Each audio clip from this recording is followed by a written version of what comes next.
So we're continuing on with Children, Blood, and Bone into chapter 46, and we're back in Amari's perspective after having that back and forth with Enan and Zelly.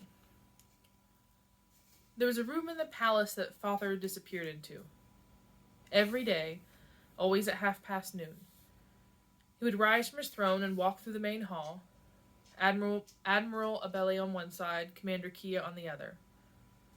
Before the raid, I would trail behind them, curiosity driving my small legs. Every day I watched them disappear down those cold marble stairs until the day I decided to follow them instead. My legs were so short I had to grip the alabaster railing, scooting from step to step. I imagined a room full of moen pies and lemon cakes, the shining toys that might lie in wait. But as I neared the bottom, I didn't smell the sweet tang of citrus and sugar. I didn't hear joy or laughter. The cold cellar only held shouts. Only a young boy's scream. A loud crack rang through the air, Kia's fist against a servant's face. Kia wore sharp rings on her fingers. When she smacked the servant, the rings cut into his skin. I must have screamed when I saw the bloodied boy. I must have screamed because they all turned to stare. I didn't know the servant's name. I just knew he was the one who made my bed. Father picked me up and rested me against his hip, carrying me out without a passing glance. Prisons are no place for a princess, he said that day. Another crack rang as Kia's fist made contact again. As the sun sets and the long day passes into night, I think back to Father's words. I have to wonder what he would say if he could see me now. Perhaps he would string me up himself. I ignore the strain in my shoulders and pull at my restraints. Wriggling through the rope burns my wrists red and raw.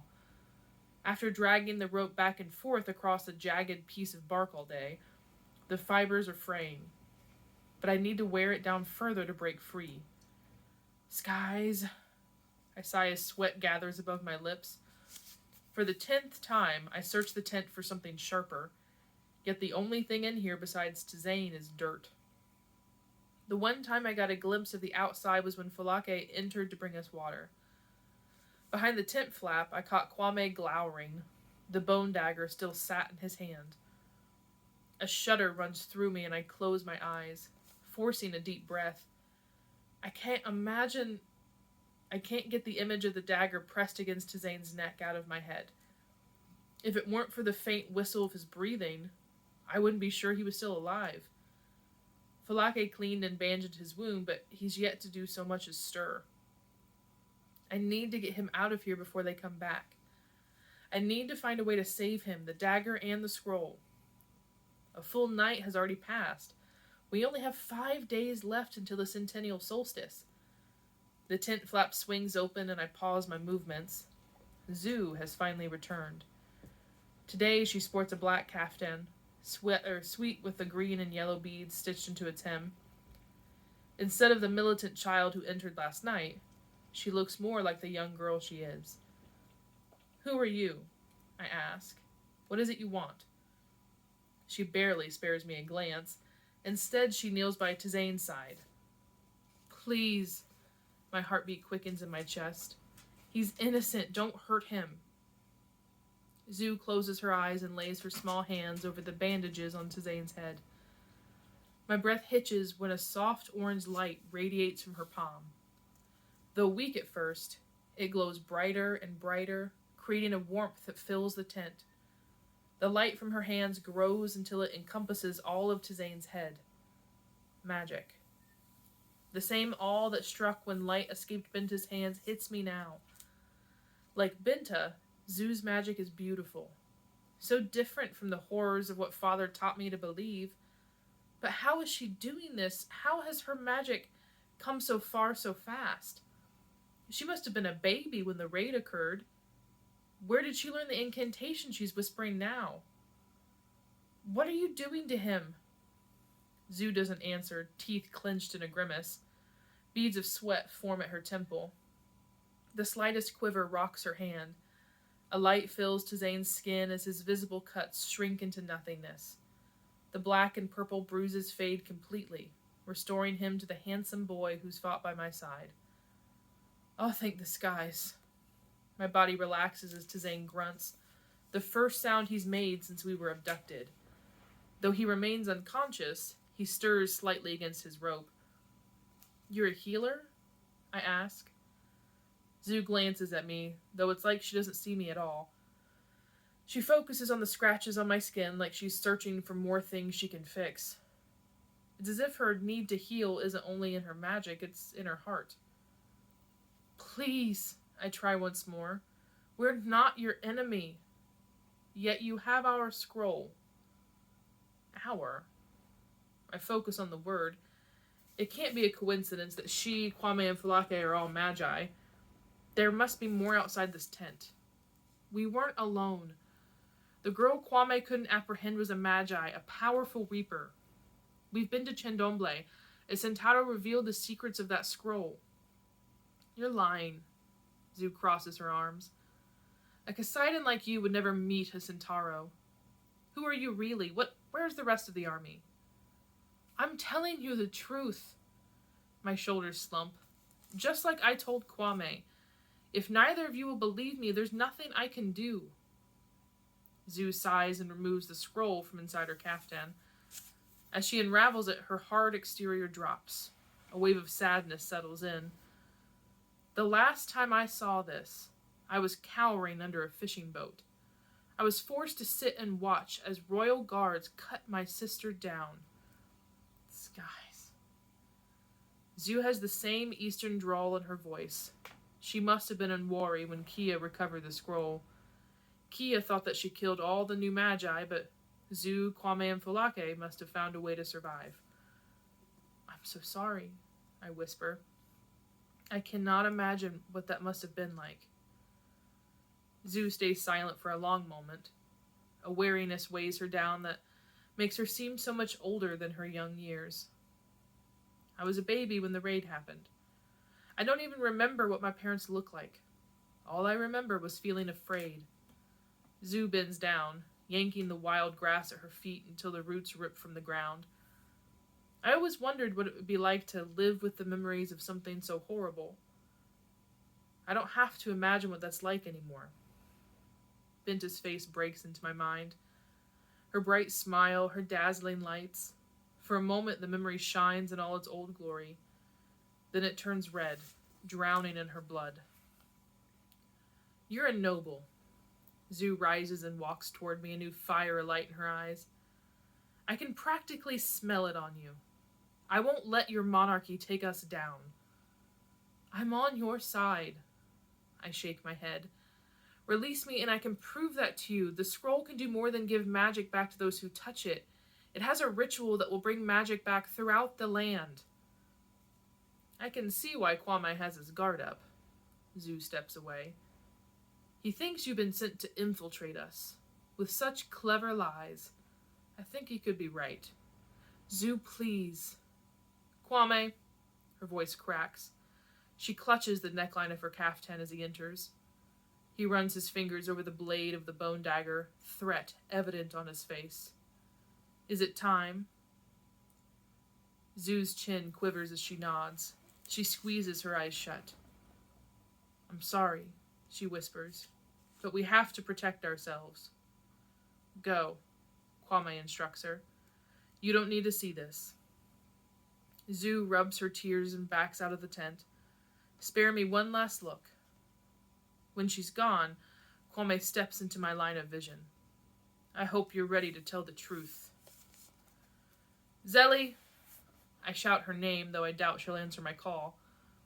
After the way she ran from me... Oh, I'm so sorry. I forgot us to pause. So, I got into reading. So we just ended chapter 46, and Zu has given us sort of new perspective on how the monarchy, how the oppression has been for other diviners in different regions of the country in Orisha, and what's happened to them, and their relationship to the scroll more so. And finally made this decision that they're going to torture information out of Amari because they truly believe that she's not there to help them at all. So that's where we're in that second moment to summarize that chapter, going through there, and then we're at chapter 47 in Enid's. So he continues on, I'll be able to find her at all. The sun begins to set.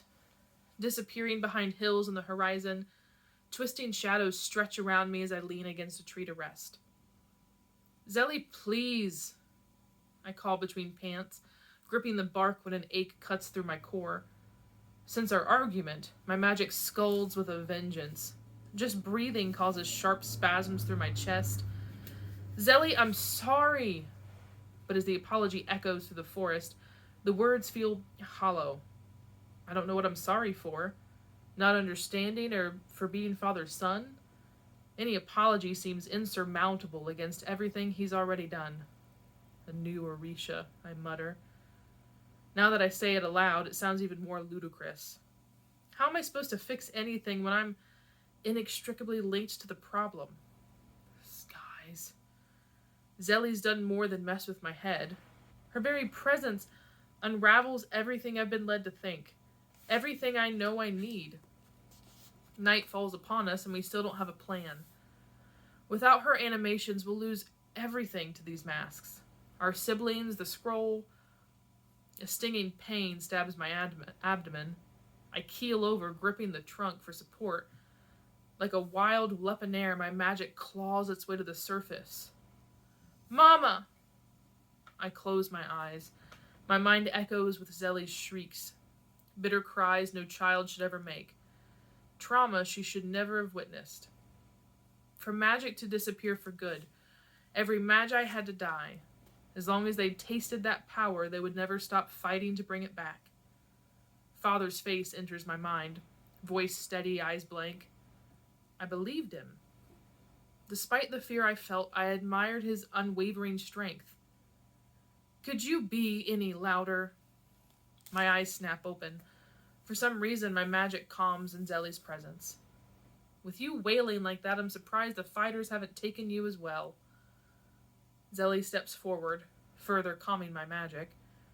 Her spirit settles over me like a cool ocean breeze as I slide to the ground. It's not my fault. I breathe through my teeth. It hurts.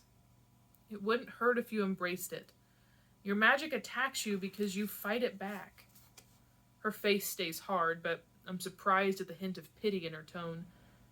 She moves out of the shadows and leans against a tree. Her silver eyes are red and swollen, signs of tears spilled long after our fight.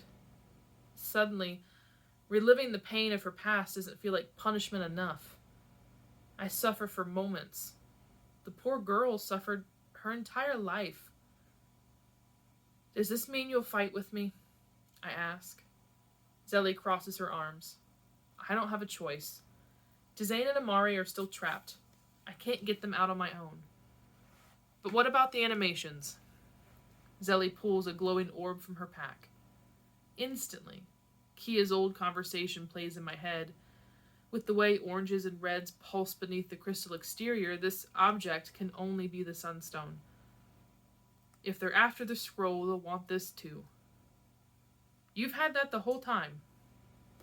I didn't want to risk losing it, but it'll help me make all the animations we need.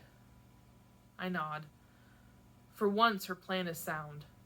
This should be enough, but it's about so much more than that now. Your people, your guards, they're nothing more than killers, rapists, and thieves. The only difference between them and criminals is the uniforms they wear. Her words echo in my mind. No longer a staff pressed against my sword. After everything that's happened, we can't go back. One of us must yield. You asked me what hurts more. I force the words out, though they want to stay in. The sensation of using my magic or the pain of pushing it down. I don't know the answer. I grip the tarnished Senate pawn, focusing on the way it stings against my palm. I hate it all. The threat of tears pricks at my eyes. I clear my throat, desperate to keep them down. I can only imagine how fast Father's fists would fly if he could see me now. I hate my magic. I lower my voice. I despise the way it poisons me, but more than anything, I hate the way it makes me hate myself. It takes more strength than I have to lift my head and meet Zelly's gaze. Looking at her stirs up every single shame. Zelly's eyes water once more. I don't know what chord I've struck. Her sea salt soul seems to shrink away. For the first time, I want it to stay. Your magic isn't poison, her voice shakes. You are. You push it down, you fight it back, you carry around that pathetic toy. She stomps over and rips the Senate pawn out of my hand, shoving it in my face. This is magicite, you idiot. I'm surprised all your fingers haven't fallen off. Pause here in your notes. Remember, 1, what is magicite? Why would his father give him a magicite pawn piece to be carrying around in the first place? And how has this impacted everything that's happened before in the text? He's been carrying magicite around this entire time he's had magic. So how has that been impacting him? And then it continues. I stare at the tarnished pawn, the golden brown rust hiding its original color. I always thought the piece was painted black, but could it really have been made of magicite the whole time?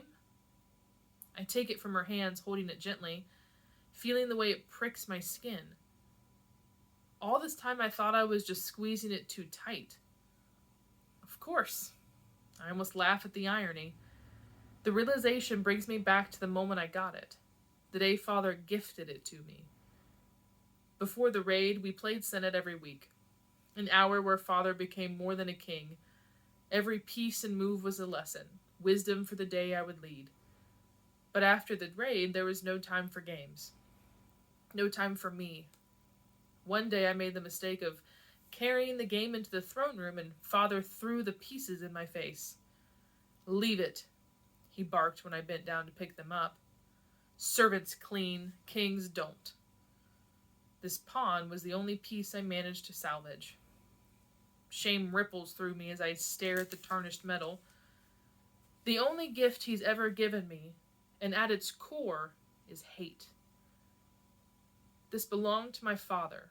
I speak quietly. A secret weapon taken from others who despised magic, created to destroy others like me. You clutch it the way a child clutches a blanket. Zelly releases a heavy sigh. You fight for a man who will always hate you just because of what you are. So again, pause right here. So we've talked about this Senate pawn as a symbol before.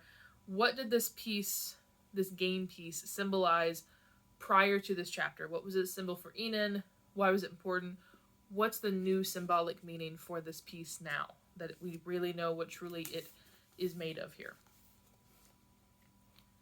Like her hair, her silver gaze glows in the moonlight, more piercing than ever, more piercing eyes that have ever seen through me. I stare. I stare, though I need to talk. I drop the pawn in the dirt and kick it aside. I must draw a line in the sand. I've been a sheep. A sheep when my kingdom needed me to act like a king. Duty before self. The creed unravels before my eyes, taking Father's lies with it.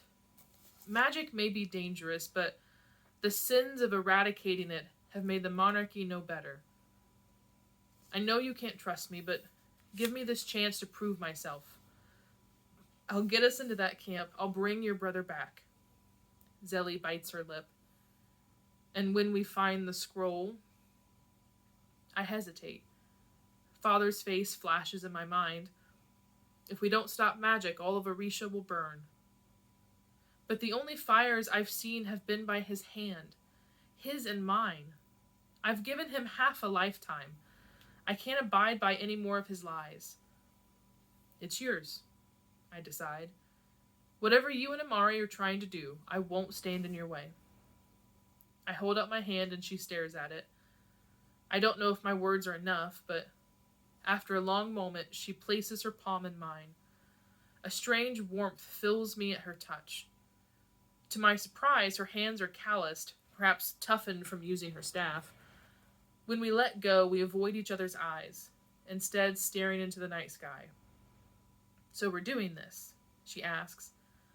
I nod. I'll show you what type of king I can be. Okay, so before you go into your summary for chapter 47-2, along with the symbolism of this Senate pawn piece, why was it also that Enon's discovery of what this piece was made of, that it's made of magicite, why was that the tipping point for him to finally sort of come to Zelly's side totally and give up everything his father's taught him and to decide that keeping magic alive is the correct way to go about it and not killing magic within there. So answer that question in your notes, take a moment to summarize chapter 47, and after you've done that, unpause the video and continue with chapter 48 in Zelly's perspective. Oh yeah, please let this work. I lift up a silent prayer as my heart thumps against my chest. We move through the shadows, crouching at the periphery of the mask's camp. My plan seemed perfect before, but now that it's time, I can't stop thinking of all the ways it could fail. What if Tizane and Amari aren't inside? What if we have to face off against Magi? What about Enon? I glance at him, dread building at the sight. My plan starts with me, handing the little prince the sunstone. Either I've lost my mind, or I've already lost this fight. Enon peers ahead, jaw tight, as he takes account of the guards surrounding the gate. Instead of his usual armor, he wears the black attire the captive fighter wore. I still can't tell what to make of him.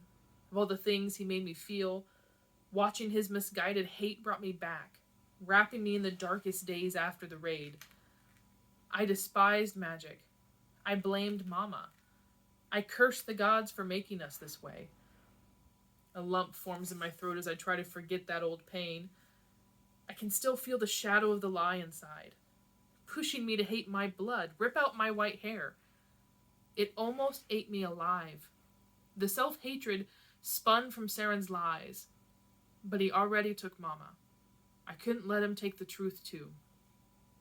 In the moons following the raid, I held on to Mama's teachings, embedding them in my heart until they ran through me like blood. No matter what the world said, my magic was beautiful. Even without powers, the gods had blessed me with a gift. But Enon's tears brought it all back. The lethal lie this world forces us to swallow. Saren did well. Enon already hates himself more than I ever could. All right, he whispers. It's time. It takes an unusual amount of effort to unclench my fingers and hand him my leather pack. Don't overextend yourself, he warns. And remember, keep some animations behind to provide a defense. I know. I roll my eyes. Get on with it. Though I don't want to feel anything, my stomach clenches as Enon emerges from the shadows and stalks toward the gate. The memory of his rough hand and my own comes back to me. A strange comfort filled me from his touch. The two masked figures posted at the entrance point their weapons. The ones hidden in the shadows shift as well. From above, I hear a chorus of plucks, bowstrings with arrows being pulled taut. Though I know Enon can sense it all, he walks with brash confidence. He doesn't stop until he's hundreds of meters ahead, halfway between me and the entrance. I've come to make a trade, he declares. I have something you want. He drops my pack to the ground and removes the sunstone. I should have prepared him for the rush. Even from afar, I hear a gasp. A tremor runs from his hands to his head, his palms pulsing with a soft blue light. I wonder if Ori appears behind his eyes. The show is exactly what the masks need. A few slither out of the shadows and begin to circle him, weapons raised and ready to strike. On your knees, a masked woman barks, cautiously leading the charge outside the gate. She points her axe and gives a nod, drawing more of the fighters out of hiding. Gods, there are already more than we bargained for. 40, 50, 60? How many more aim at him from the trees? Bring out the prisoners first. After you're restrained. The wooden gate swings open. Enon surveys the female leader and takes a step back. I'm sorry. Enon turns. I'm afraid I can't make that deal. I bolt from the underbrush, sprinting as fast as my legs will take me.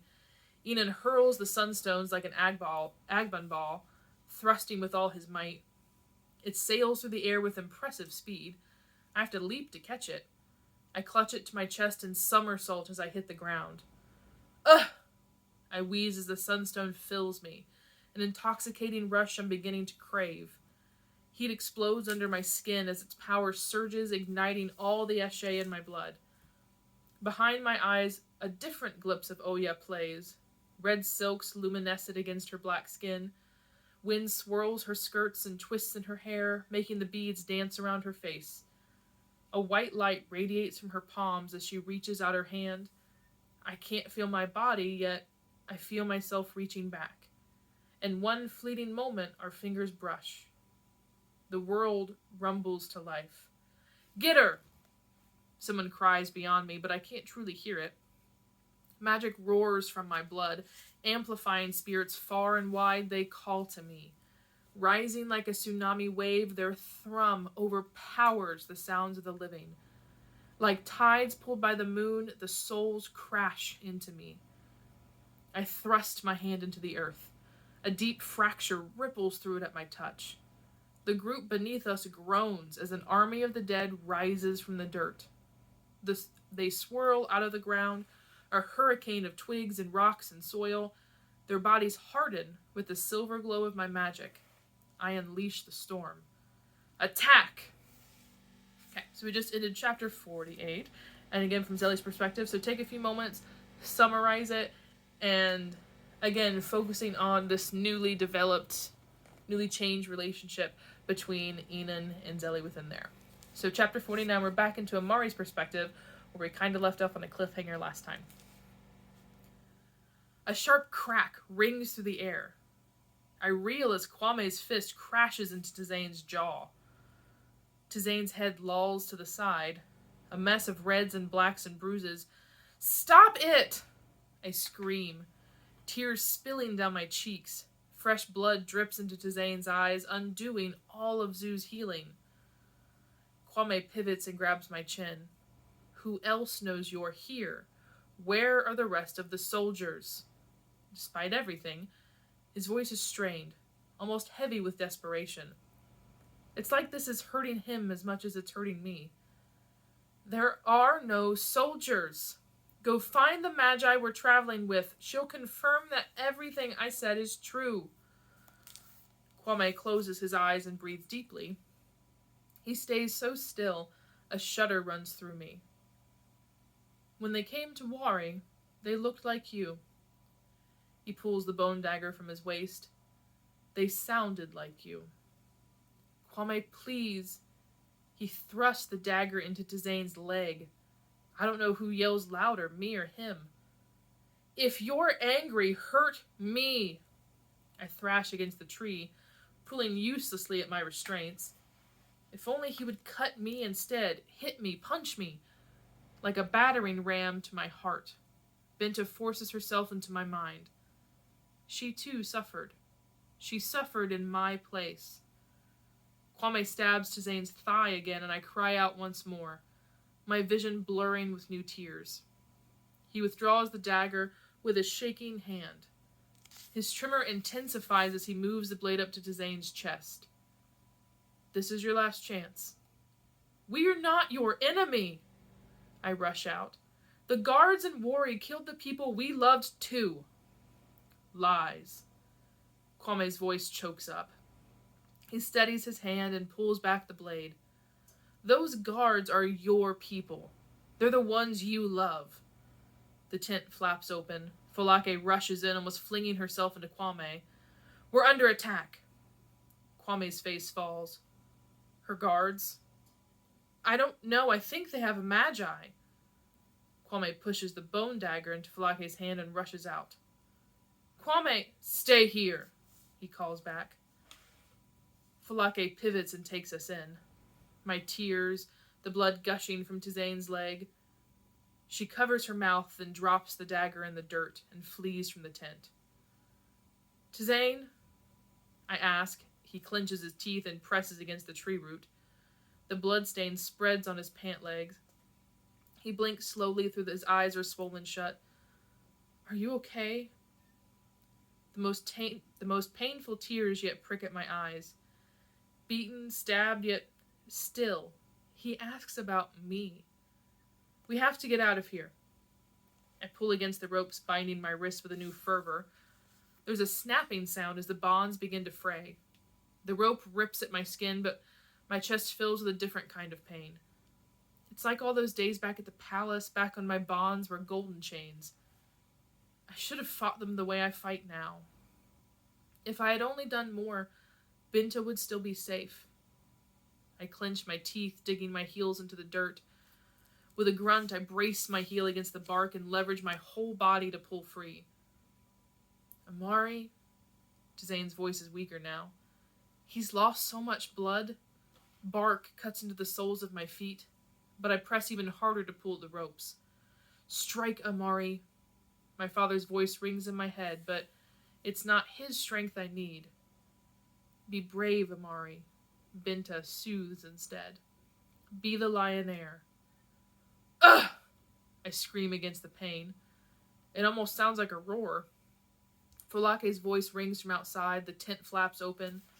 The rope binding snaps. I pitch forward, falling face first in the dirt.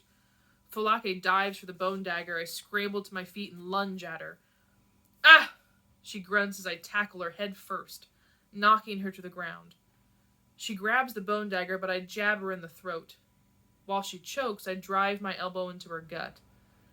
The bone dagger falls from her hand. I wrap my hand around its ivory blade.